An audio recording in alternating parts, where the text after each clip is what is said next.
Olá, bom dia. Estamos aqui mais uma vez para gravar esse vídeo aqui para o canal, né, o canal Valdson Júnior. E a nossa intenção hoje é fazer uma avaliação desses 9 dias de pré-campanha, né, após o fechamento das convenções nacionais, das convenções estaduais, e tentar aqui projetar o que pode acontecer na eleição presidencial desse ano de 2018. O primeiro ponto importante é que as coligações se encerraram no domingo. Até a segunda-feira os partidos teriam que registrar as convenções, né, no TSE.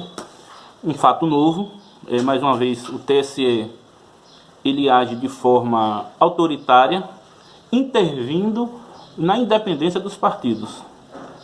A Constituição de 1988, ela cria os partidos políticos, ela permite a criação dos partidos políticos com total independência dos partidos nacionais, com suas representações estaduais e municipais, pautadas pelo funcionamento a partir de um estatuto nacional e que visa o cumprimento das regras partidárias, sem nenhuma interferência do poder público nos partidos que são instituições privadas, que não, em hipótese alguma, poderia sofrer qualquer tipo de interferência. Mas não é o que a gente vê. A gente vê que desde 1988 para cá, todos os anos, em todas as eleições, o TSE começa a interferir de forma violenta sobre os partidos, dizendo o que pode, o que não pode, como não deve se comportar os partidos políticos, tirando a autonomia, tirando a independência, tirando a liberdade dos partidos agirem no seu âmbito interno, né? Se ainda existe na Constituição essa presunção de independência, o TSE cada vez mais limita essa independência. Na atual legislação das eleições, o prazo para o registro das campanhas, das candidaturas, é 15 de agosto. Na minha opinião, um prazo curto, um prazo equivocado, uma mudança equivocada da legislação. Nós tínhamos o mês de julho, agosto e setembro para o segmento das eleições, para a campanha eleitoral, tanto municipal, estadual como federal. A nova legislação vem encurtar esse prazo, estabelece um prazo de 45 dias. Eu acho que o ideal seria que o tempo de campanha em televisão fosse menor, de apenas 20 dias, de apenas 30 dias, o que fosse mais adequado de acordo com as forças políticas. Mas o prazo de campanha, de forma alguma. Que chance tem um candidato novo de ser conhecido em 15 dias nacionalmente? Que chance tem um representante da juventude que está ingressando hoje no partido político se fazer conhecido no município do tamanho de São Paulo, do tamanho de Salvador, de Belo Horizonte, num prazo de 20 dias sem recurso de campanha? Que chance tem? Ele vai fazer campanha durante quanto tempo? Não é permitido fazer pré-campanha, né? Que chance tem um candidato sem a força financeira fazer campanha num prazo tão exíguo como esse? Nenhuma. É quase impossível se fazer campanha nesse sentido. Então, na minha opinião, essa lei ela é equivocada. Esse tempo que se reduziu também para as filiações partidárias, eu acho equivocado também. Para mim, o eleitor já deveria saber com muita antecedência em qual partido está o seu candidato. Porque o candidato muda de partido a todo momento, a todo instante. Por quê? Porque para ele é muito favorável. Os mandatos não são partidários, são pessoais. Inventa essa ideia de que os partidos não prestam e que prestam são as pessoas.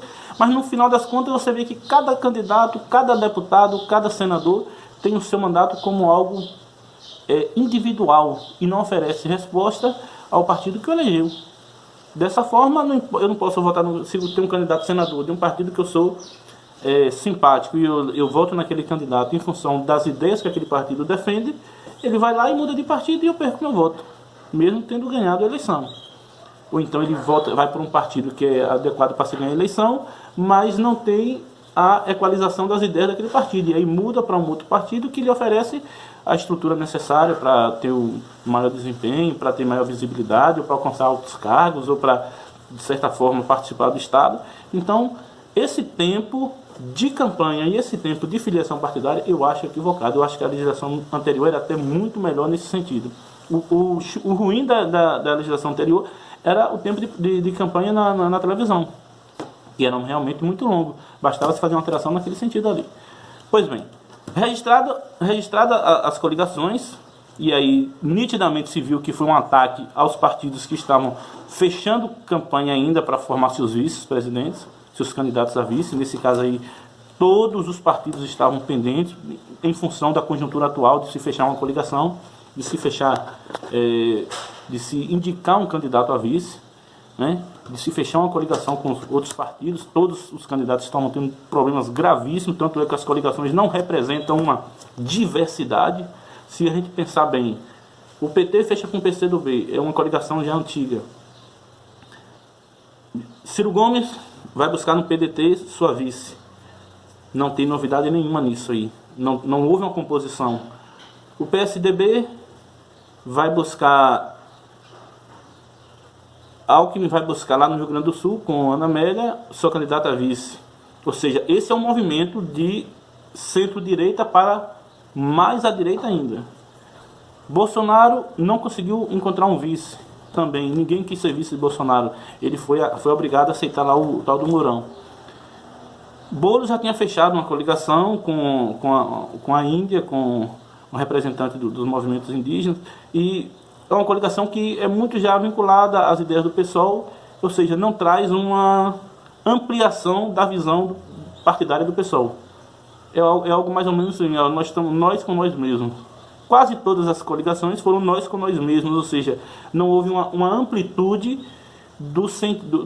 necessária para a colocação de uma coligação que aumentasse a representatividade partidária. O que houve foi uma introspecção, uma redução do campo político. Os campos eles ficaram restritos. Com exceção de Alckmin, que fez um movimento à direita com um nítido sentido de suprimir Bolsonaro, os outros partidos mantiveram seus lugares, suas posições na geografia política e partidária do país. Foi isso que a gente viu, foi isso que eu percebi, né? E a partir de agora, de amanhã, nós vamos ter o registro das campanhas, um fato novo que nunca tinha acontecido na história do Brasil, um simples registro de campanha que qualquer pessoa pode fazer, o representante partidário, o presidente do partido, o próprio candidato pode ir lá e registrar a ata da coligação, da convenção no TSE, na Justiça Eleitoral, uma coisa simples, trivial, que não traz nenhuma novidade, não traz nada de novo. Amanhã, pela primeira vez na história do Brasil, o povo, evidentemente o povo vinculado ao campo progressista, pessoas que são militantes, evidentemente, a maioria, mas boa parte também são pessoas que começam a aderir ao processo eleitoral como uma coisa muito natural, vão a Brasília representar o presidente Lula na sua inscrição de campanha, de candidatura. E isso é um fato interessante que traz um elemento novo para a campanha. Pois bem, o que nós vimos até agora, do dia 5 para cá, de movimento eleitoral, apenas um fato que aconteceu foi o debate da Band, um debate que eu classificaria como um debate tenebroso, um debate para se esquecer, porque na ideia do que seria um debate presidencial não traz nada de novo, não traz nenhuma proposta satisfatória, uma proposta consistente, um projeto para superar a crise que nós estamos vivendo, a crise financeira, a crise econômica, uma crise constitucional. Infelizmente hoje nós temos uma crise constitucional em andamento no país. É como se fosse uma superação da Constituição de 1988. Setores importantes da sociedade estão atropelando o processo constitucional, né? A ideia de Constituição está sendo atropelada porque nós estamos vendo uma redução da força constitucional na condução da nação. Ou seja, tudo que a gente faz ela tem que se pautar pela Constituição, porque nós estamos num pacto constitucional. Mas o que a gente vê hoje é, a cada momento, ações, atitudes, movimentos que suprimem o poder da Constituição. E nesse sentido a gente vê que é como se a Constituição estivesse sendo colocada em xeque a todo momento. E nesse debate o que a gente pode extrair é que Não houve, talvez não tenha havido tempo aos candidatos de se prepararem para o debate, para fugir daquele disse-me-disse, fugir daquela picuinha, fugir da pergunta trivial, fugir daquilo que não traz novidade, daquilo que não é essencial à população, e permaneceram naquele embate um contra um, mas sem apresentar nada consistente. Se você espremer o debate, não sai nada que você possa aproveitar. Vou fazer aqui algumas exceções. O candidato Bolo foi extremamente... trouxe, não vou dizer que foi extremamente, trouxe alguma novidade, teve uma posição firme no que diz respeito a defender os direitos democráticos do ex-presidente Lula, de participar do debate. Os seus direitos políticos estão sendo suprimidos e ele não foi condenado em definitivo para ter seus direitos suprimidos, seus direitos políticos. Sem entrar na questão da condenação, mas avaliando o que está posto na mesa, que é uma condenação. Essa condenação não retira dele seus direitos políticos. Ele é candidato, foi aprovado em convenção e vai ser registrado amanhã. Existe a lei eleitoral e a lei política. Ele poderia ter parte desses direitos preservados, mas ele não está sendo. Então, o Boulos foi firme nessa defesa. Dos outros candidatos, a gente não ouviu nada. Ou seja, está tratando o adversário político como inimigo político. Como inimigo. Não é bem por aí. Se você não respeita os direitos do teu adversário, como é que o adversário vai respeitar os teus direitos? Então, existe um rompimento da ideia de respeito a esses direitos. Você não pode, não é porque você tem um adversário que você vai permitir que se faça com o teu adversário o que não é justo, o que não está na lei, o que não é permitido. Você não pode concordar com isso, por mais que você discorde dele. Você pode odiar seu adversário, você pode não concordar com nenhuma de suas ideias, mas você não pode querer que se faça com ele o que não pode fazer.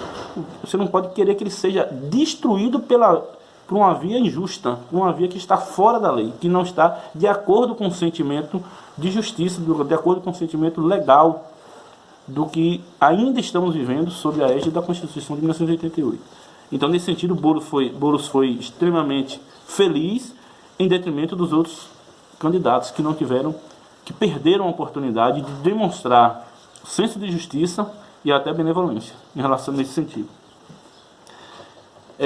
Algumas posições políticas de Ciro Gomes e algumas propostas foram se sobressair em relação aos candidatos pela sua alta capacidade de articulação, pela sua visão de país, pela defesa dos processos que geram emprego e renda para a população, pela sua experiência política, pela sua capacidade administrativa. Nitidamente ele se destoa dos outros candidatos nesse sentido, por apresentar uma visão de país muito mais ampla, muito mais significativa em relação aos outros candidatos, né?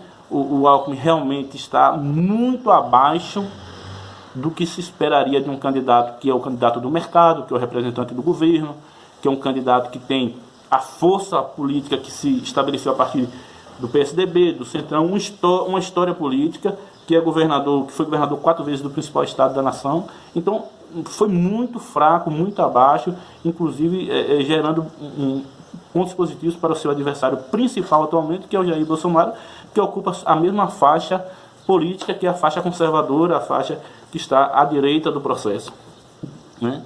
Marina Silva, que veio, ficou muito aquém de uma candidata que tenha representatividade, vive ainda do recall político de 2010, 2014, daquela ideia da Marina Silva ambientalista, que foi ministra do meio ambiente nos governos Lula e que teve muita visibilidade, né? Mas todo mundo já sabe que Marina não deslancha, não decola, não vai a lugar nenhum, vai ser pedra morta na eleição, vai afundar cada vez mais, provavelmente vai sair muito menor nessa eleição do que entrou, como saiu menor em 2014, e provavelmente vai desaparecer do mundo político por falta de expressividade, por falta de poder de articulação, de formar alianças, de dialogar com setores, por ter essa visão mesquinha, uma visão tacanha, uma visão que não se posiciona a respeito dos grandes temas nacionais, fica sempre em dubiedade, é mais ou menos isso, mais ou menos aquilo, não é firme naquilo que fala, fica sempre com aquela visãozinha de